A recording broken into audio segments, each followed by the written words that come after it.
what does a festival mean to you, and especially you traveling along with the movie? Oh, it's great because documentary films, it's very hard to get them into cinema, and then it's very hard to get it to the audience, or the audience is coming in a normal screening in a cinema. And during festival, actually people are coming and they are interested in watching documentaries.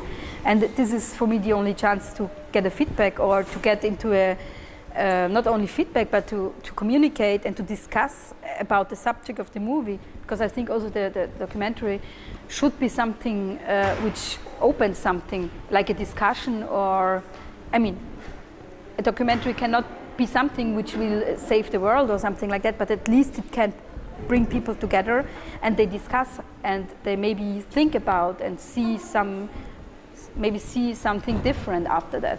And yeah, Change something in change something in their minds and see it from a different angle, because we see a lot on TV and we see only a very short thing on TV, a short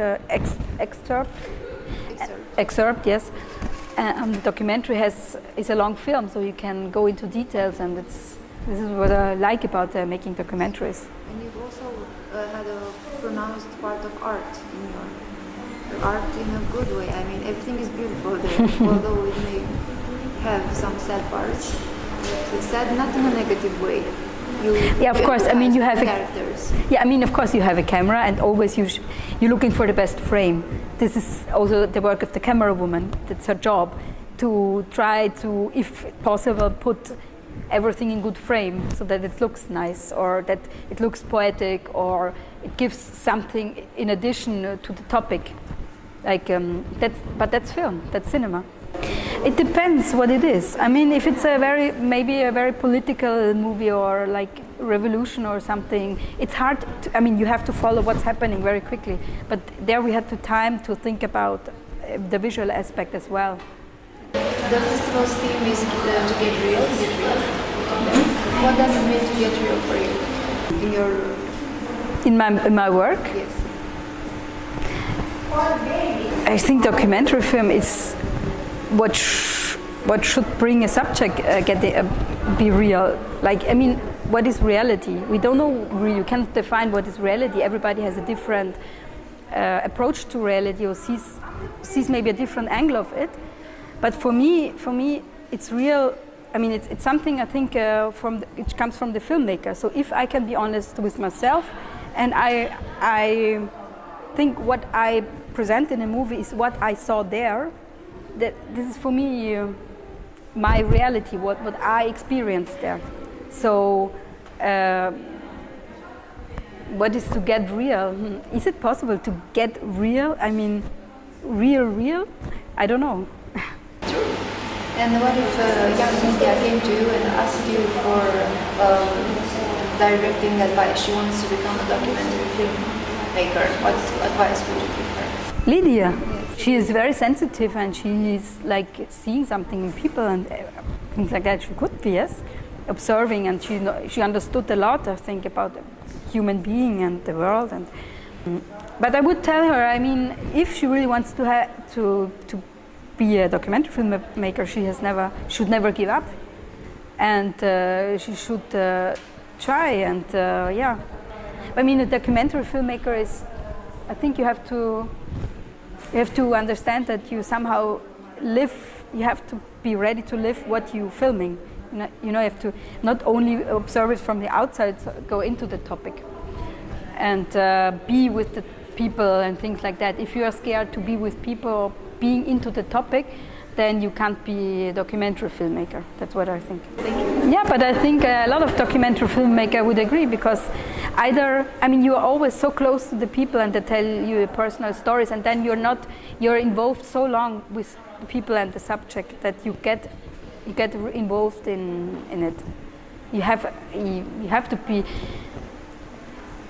I mean, for me, for example, for this movie, it was even in question: do I put myself into the movie as the white filmmaker who goes there and film another culture? I don't really understand, because you could criticize me as well, going there, making a movie as a white filmmaker in another culture, and I don't really understand what's going on. Maybe there's things I haven't seen, you know.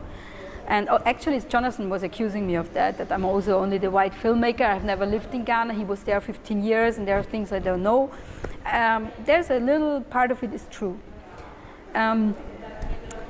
But then, I mean, if you're open to learn, to hear what the people have to say, I think you have a right to do films in every country you want to do films. And yeah, you just have to be open and not believe only one person or have a strict ideology behind.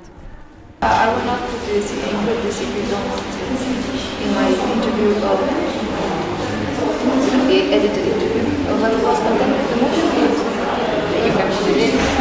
Yeah. No, of course it was not happy with the movie at all. He doesn't come out as negative as things. He thinks yes. He wanted me to do a film, a very positive film. You know, there were already 2 documentaries before shot on the airfield, and they were very positive. Like, the thing he presented to the world, young women who became pilots, and he wanted me to do the same, and I didn't do that, and I just, I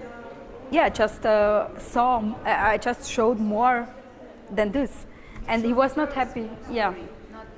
And also, I don't know if he's really, because he always says the girls are lying, or it's even worse, he says that because of the culture, they're trying to manipulate me, and they are telling lies, and because they want me to be on their side. So he's accusing the girls of lying. And I think this is kind of for me it was, no, it's not nice, and it was kind of a racist attitude as well.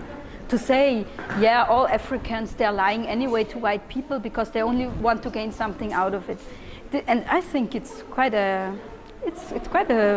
racist statement to tell, everybody is like this, and So this is when I get really suspicious, because I really understood that he's actually trying to manipulate me and not the girls. First, then describing or 2 actions that you like doing. Observing, getting to know, or even diving into lives of other people.